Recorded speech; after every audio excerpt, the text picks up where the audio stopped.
Abraham Lincoln amat terkenal karena 3 hal yang semuanya berkenaan dengan demokrasi. Pertama, Lincoln adalah politisi yang sangat percaya pada demokrasi. Betapa ia dikisahkan sebelum akhirnya terpilih menjadi Presiden Amerika Serikat melalui pemilu demokratis, ia sampai berkali-kali ikut pemilu untuk jabatan legislatif dan kalah. Tetapi Lincoln tetap tidak pernah meninggalkan harapannya pada demokrasi sebagai sebuah prosedur politik. Ia ikut pemilu dan demi pemilu. Kedua, perjuangannya yang luar biasa untuk menghapus sistem perbudakan sesuai asas persamaan di dalam demokrasi. Perjuangan dengan keyakinan yang luar biasa dalam dan teguh, yang luar biasa gigih, dan luar biasa bijaksana demi keberhasilan.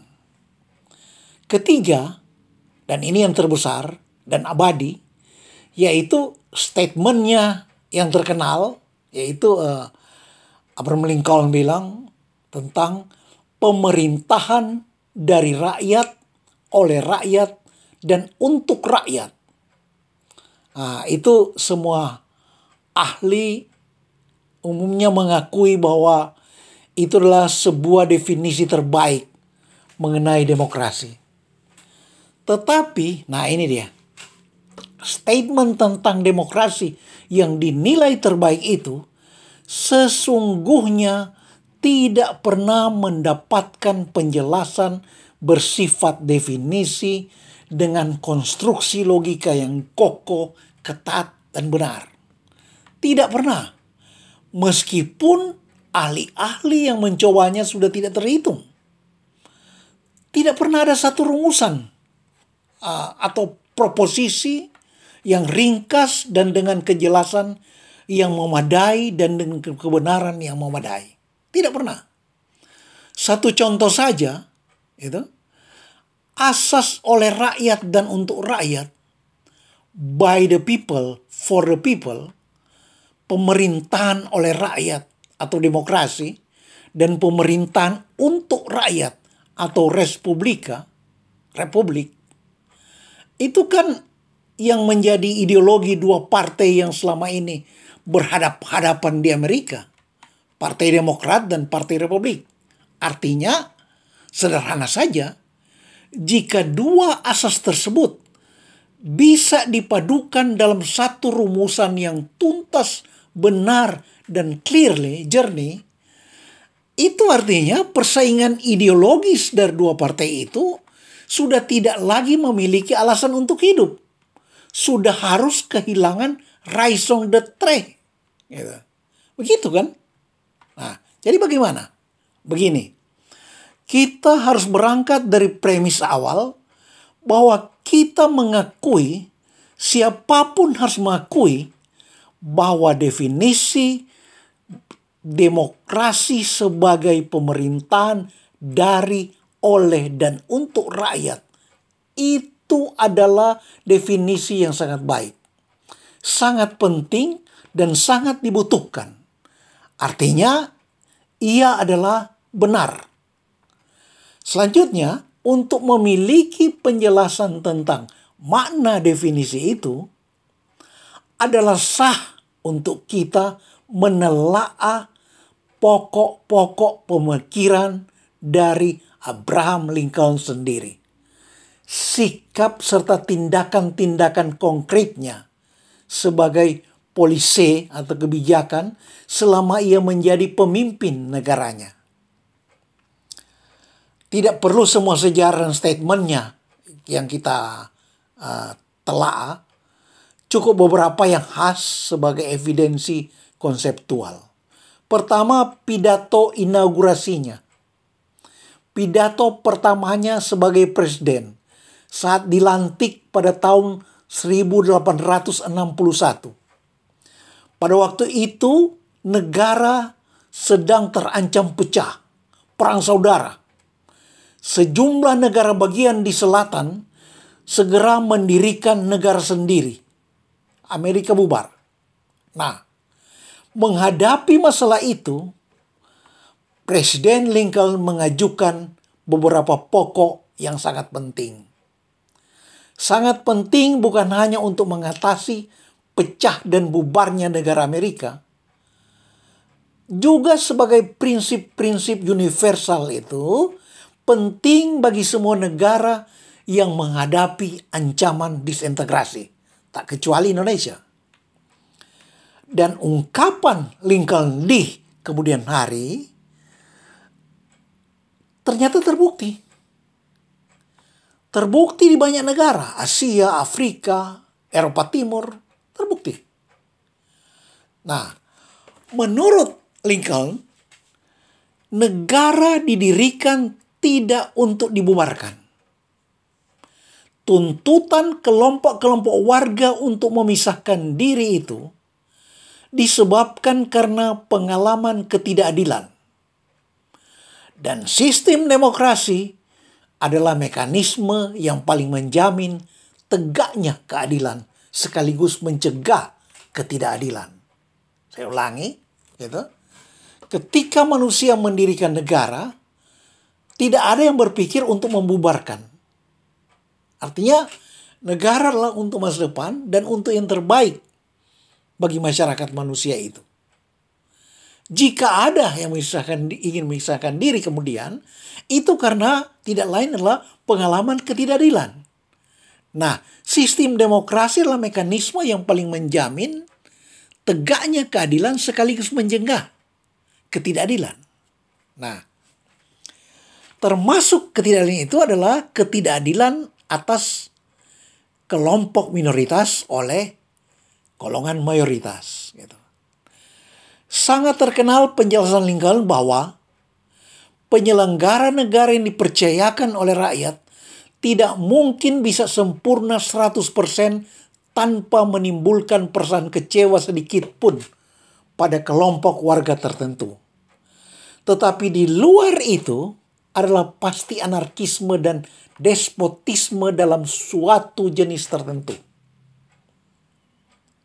Saya ulangi ini, bahwa walaupun penyelenggaraan negara bisa mengecewakan rakyat, tetapi di luar negara, di luar sistem hukum, di luar sistem yang sudah tegak demokrasinya, itu yang ada pilihan lain hanyalah anarkisme dan rejim zalim gitu, despotik gitu.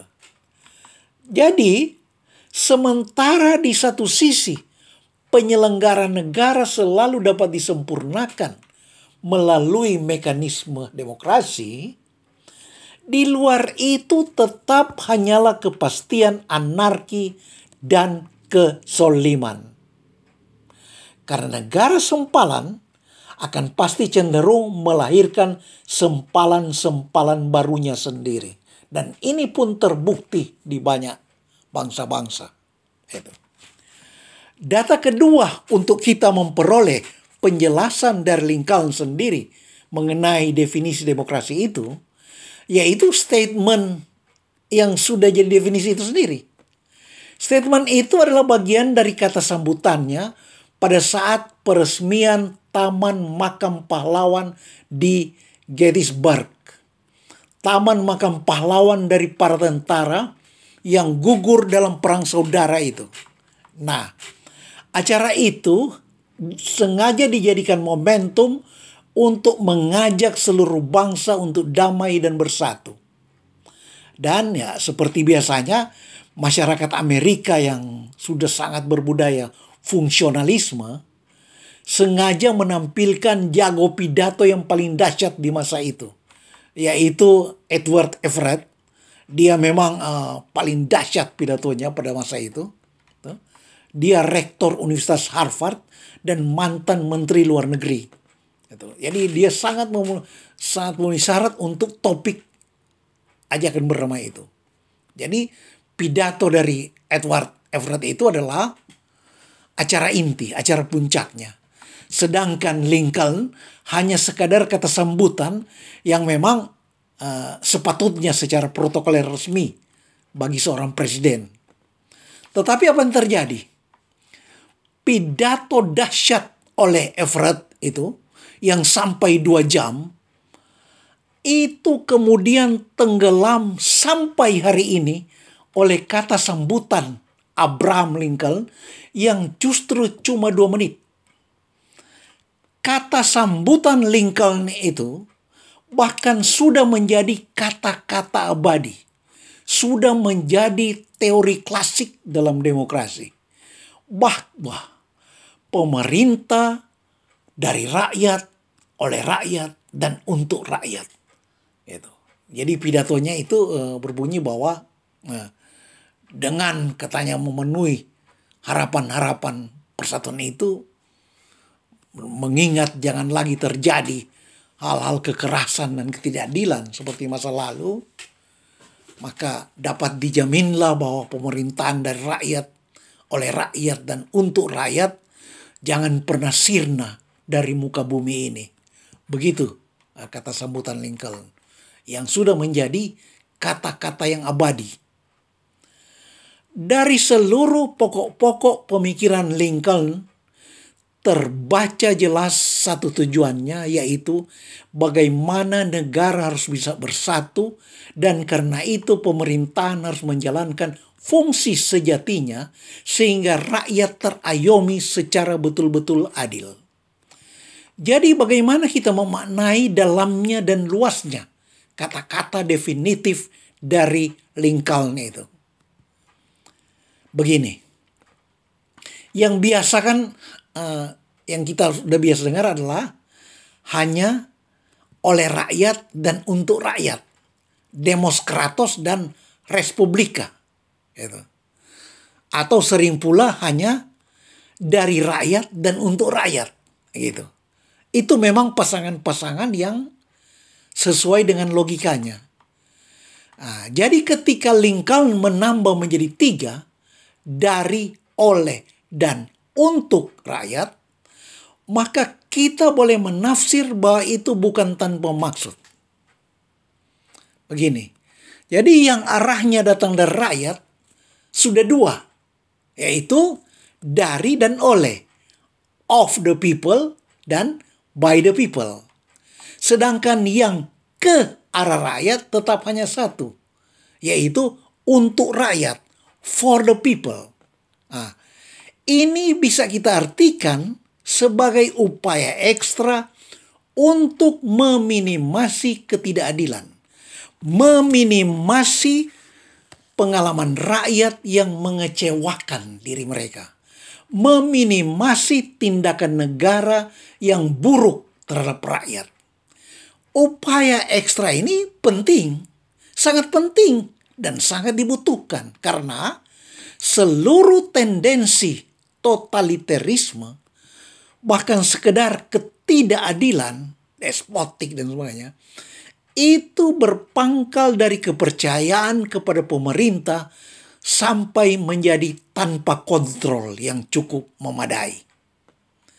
Semua calon pemerintah kan berjanji akan mengabdi untuk rakyat, berjuang untuk rakyat, menegakkan keadilan untuk rakyat, membangun kesejahteraan untuk rakyat. Jadi untuk rakyat semua gitu. Nah, ditambah lagi dengan pengaburan oleh ideologi.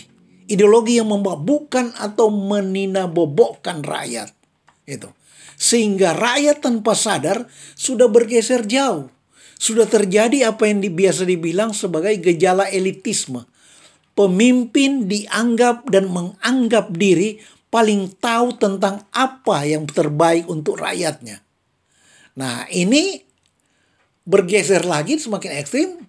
Terjadilah apa yang biasa oleh Profesor Robert Dahl, ahli peneliti tentang demokrasi, dikatakan pemerintahan perwakilan sudah menjadi pemerintahan perwalian.